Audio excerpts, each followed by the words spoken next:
Sabelo lo wakathusi from Thusi Holdings. Ngiqale ukungena kubhizinisi ngo-2011 la kade ngine-marketing company khona. Izinto kazange zihambe kahle ngoba i-marketing company yami iyawa iwiswa nje ukuthi into eyayingidrayiva kakhulu kuyona ukuthi ngangifuna ukwenza imali ngifuna ukuceba ngokukhulu ukushesha okwaba yiphutha elikhulu lelo. So ngithe meyiwa i-company ngabe sengibuyela ngifuna umsebenzi but intshisekelo eyayingaphakathi kumina yokuzisebenza yaphinde yavuka. Kwathi-ke ngo-2013 ngaye sengiqala ibhizinisi i-Thusi Holdings ebhekelele kakhulu-ke ekusizeni abantu abanezikweleti nasekulekeleleni kakhulu osomabhizinisi abancane nge-compliant. Ziningi-ke izinto esesizuzile kusukela nje ngo-2013 kuze kube manje siyi-team of 8 ibhizinisi lisebenza kahle kakhulu. Nama-challenges-ke akhona kodwa-ke senze sure ukuthi sihlale sifunda ukuze sikwazi ukunqabisa ulwazi lethu sikwazi ukukhula njengebhizinisi. Njengamanje nje engikade ngifisa ukumbonga nje odlale iqhaza elikhulu ebhizinisini lami since ngiqala nginama-challenges engigayida ingakho namhlanje ngikulolu hlelo ngoba nje ningibona nje ngoba udlale indima enkulu ekulikhuliseni ibhizinisi lethu.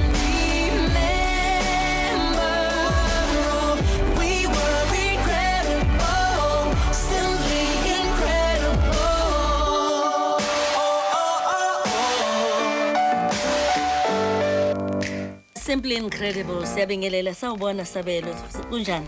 Ngibingelele kuwena Mamdudu Ukhozi ngibingelele nje nakubaleli bokhozi bonke emakhaya. Walibeka lazwakala udaba lakho mangibheka la uyasho uthi hey waphuma ushayela phezulu emsebenzini uthi uyoqala ibhizinisi. Kwahamba kanjani? Afeza ikinga phambili. Ngiphuma nje nginekholo ngiyasho ukuthi hayi ke ngiyoba rich manje ngiyoceba kanti hayi ngizozifica zigawuleza abeka kwangahamba ngendlela kade ngihlelile ngayo. Wathatha imali zakho waqoqa waze kwenze kanjani? Into engayenza ngoba ngase ngifuna ukuba nemali sengikhathela ukuthi ngilongisebenzela inkampani ama corporate ngase ngithi no man angithatha imali le kade ngiyisave nemali engangizoyithola sengiphuma kule corporate company engangisebenza kuyona ngiyifake kuleli business le marketing ukuze ngikwazi ukuthi ke ngipromote ama brands athize ngwamarket ngwapromote naseyitolo and so forth but ke ayikwangenzeka kanjalo ibusiness lahle ngahluleka ukusecure ama contracts after 6 months imali yaphela egoli impilo iyabiza ke egoli awukwazi nje uhlala egoli istory sakho ungasazi yaphela imali ngabona ukuthi no angibuyele back emsebenzini ngozama umsebenzi ngawuthola umsebenzi ngasebenza but intshisekelo ngaphakathi lo ivuka ukuthi wena uya entrepreneur akufanele ngabula ukho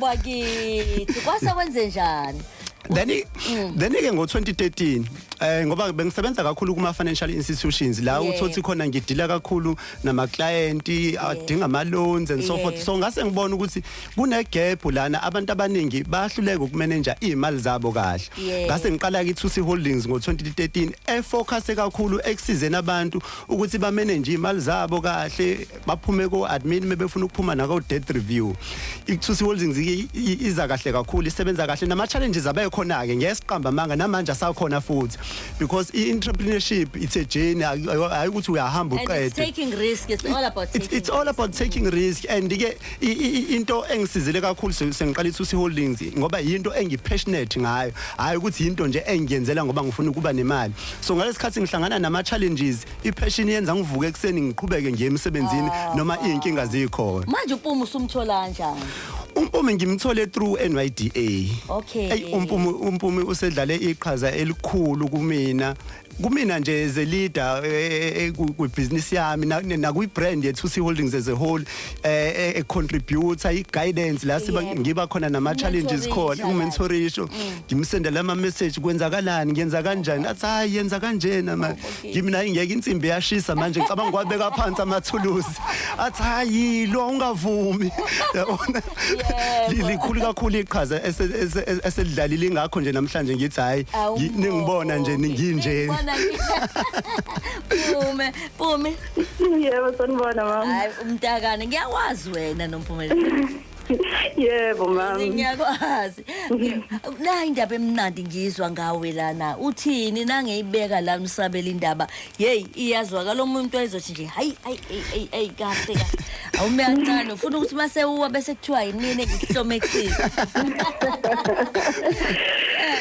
Kuhle kanjani? Mamkhosi, ngiyashisa ebhizinisini. Yebo. Uyashisa ebhizinisini, but into engiyithandayo ngaye uThusi, ngeke ngimbize ngoMaxwell igama lakhe lesingisi. Let's go. Yeah. uMaxwell une-passion.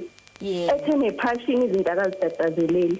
Uma umtshela into ukuthi hayi kanjalo le idinga umuntu wakalo efuna uyifunde lento musu uqala usayine uyayizwa lento esho futhi enze njengoba usho nawe Yeah. Une-passion futhi uhlakaniphile futhi uyalalela uma umtshela into ukuthi musu tatazeli. Yebo inemali lento phakathi. Yebo uma ujaha imali funda kuqala before sayini ayenze njengoba. Bakithi Mpume ngiyazi ukuthi siyabonga umuntu wesifazane uyenza lento i-reverse minje kujwayele ukuthi kuba besifazane abayithola besala nje beba esiqukaqukeni bese kube uthi abesilisa bayaphushuma baboni nanokuthi kuyonakala wena umuntu wesifazane ohamba epeta futhi awubheki ngobulili ubheka ukuthi nanga umuntu ohluphekile hey man. Yebo. Wena ke uyalithola usizo la ulidinga khona Mpume? Siyalithola usizo thina njengoba siwumnyango nje kahulumeni especially siyalithola usizo kakhulu kulomnyango esuku wabantu abasha. And then ke into engisizayo nami ngiyayenza research ngoba nawe uma ula ukhona kubalekile ukuthi ufunde wenze yonke into okufuneka uyenze ngoba angeke ukhuphuke nje uthi lokhushulwa imali nezifundo nazo ziyakhuphulana. So ukwenza ama research ukufunda uma ubona into okufuneka uyenze ungasho ukuthi hayi ayikho ku KPA iyami ayikho kulomsebenzi engiwunike yenza noma yini ngibatshela ngithi admin mina ngiyayenza la ngikhona ngoba ngifuna ukukhuphuka ngoba uma ku interview awukhumbuzo kuthiwa lo owe admin ngisibuze wena bakubuza yonke into.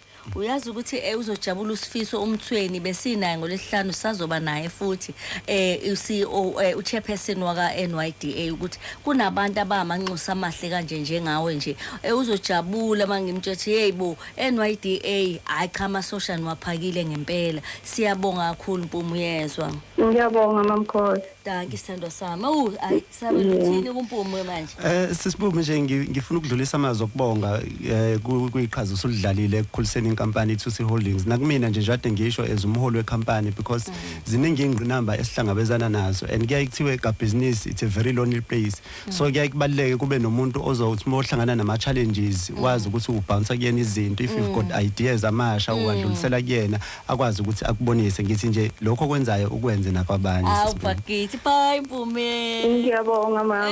Amagama amnandi enyanga yabantu abasha sikhulumele NYDA sikhulumele umuntu omusha futhi konke nje kuyahlangana kuphuma kamnandi siyabonga kakhulu Danki. Yebo.